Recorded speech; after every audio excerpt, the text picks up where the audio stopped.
What is Chinaverse? Well, what is Metaverse?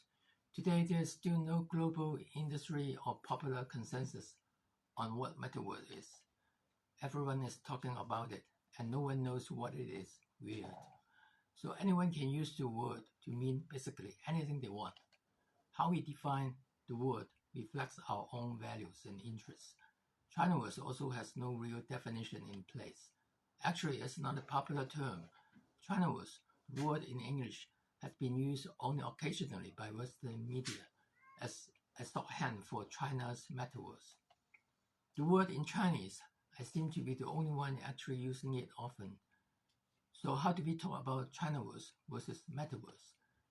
Out of my thousands of LinkedIn connections related to Metaverse, Tony Parisi is in my personal top 10 list of influencers.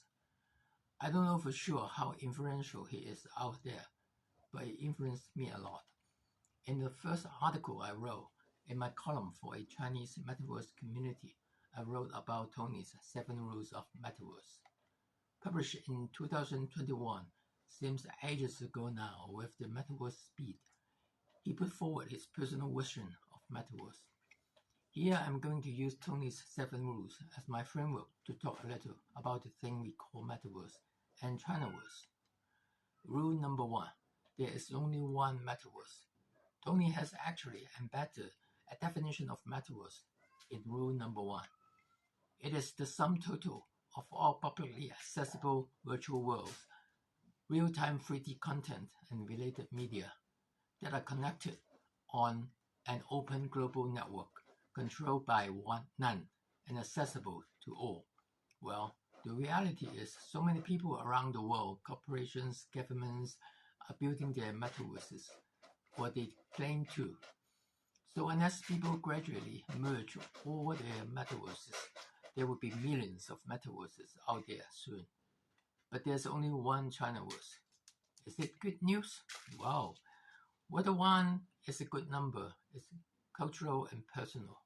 But in this case, I wish there's only one metaverse and no Chinaverse.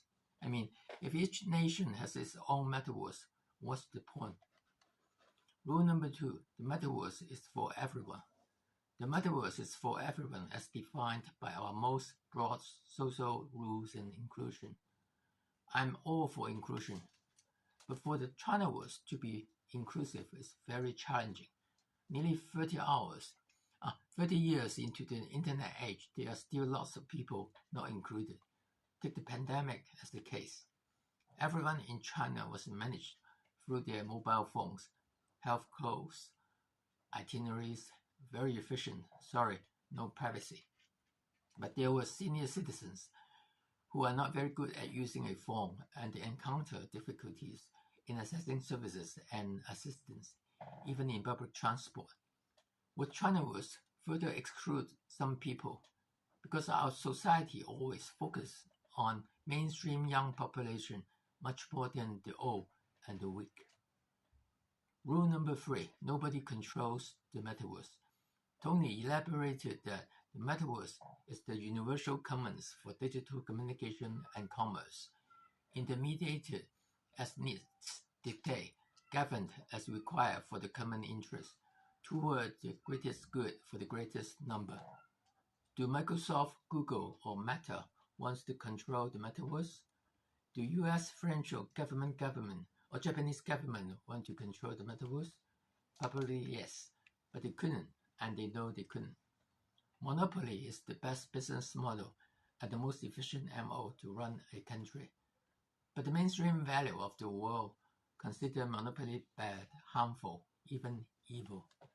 China actually embraces blockchain technology proactively, but it is alliance chain, supported by multiple entities, with each one in charge of one or several nodes. It is not tokenized. It is not really decentralized.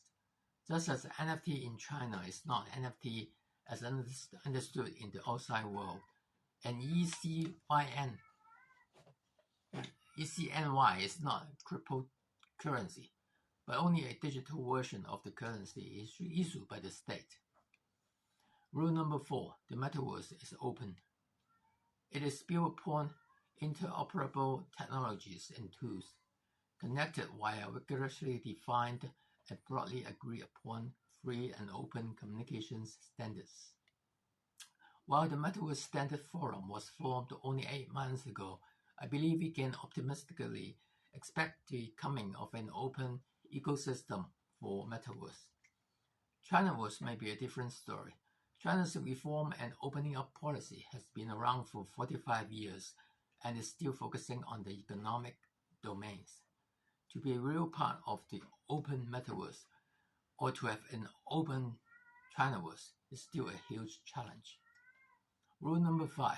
The Metaverse is hardware independent, meaning it is accessible on any device, regardless of display type or form factor. This might be the only rule that both Metaverse and Chinaverse would follow. Real-time 3D content will be the major type of content in the Metaverse, and not relying on limited types of access device and user interfaces also mean maximum inclusiveness. Experiences should be designed flexibly to accommodate individuals with disabilities or impairments. The Metaverse for everyone. Rule number 2. Rule number 6. The Metaverse is a network.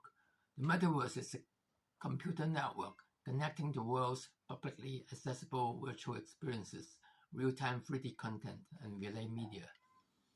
Underneath the fancy 3D immersive interactive features, the Metaverse is an information network. As such, the quality and quantity of information will be a critical measurement of its value. We can see very well in the recent craze about ChatGPT. Among all its amazing abilities and speed, there's this Achilles heel. Is the information true? The Chinese internet has been flooded with fake news, rumors, and the likes, despite strict content control from authority. Would Chinaverse not only continue but even amplify such untruthfulness in information? Rule number 7. The Metaverse is the internet. Look at the internet. Yes, we have the deep net, the dark net, and all the hidden places. But in general, we have one internet, and the whole world is basically connected.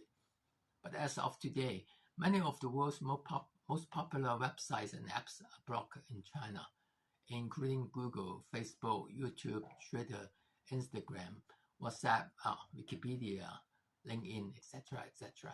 There's already a ChinaNet, which is not exactly the same as the internet.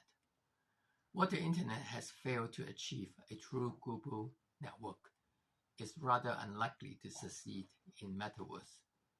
Will Chinaverse, the successor to ChinaNet, be only partially connected to the global Metaverse? Now, a few last words. So what's the path ahead?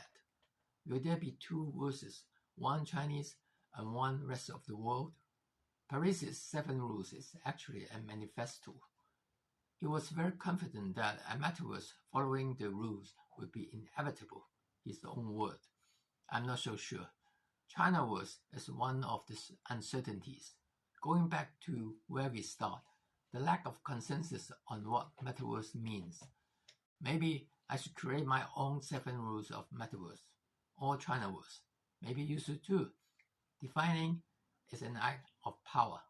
Defining is also an act of empowerment. I think what GatherVerse advocates regarding the human side of the Metaverse is very important. The 8 standards it proposed could be developed into a manifesto that touches upon the soul of the Metaverse, to use a spiritual term. We should spend much more collective intelligence first, then resources on the dimensions of humanity, education, accessibility, equality, safety and privacy, community, wellness, and ethics. Unlike the universe, Metaverse is artificial. We humans are creating it. We have the responsibility to make Metaverse good, better, and best for humanity. Thank you.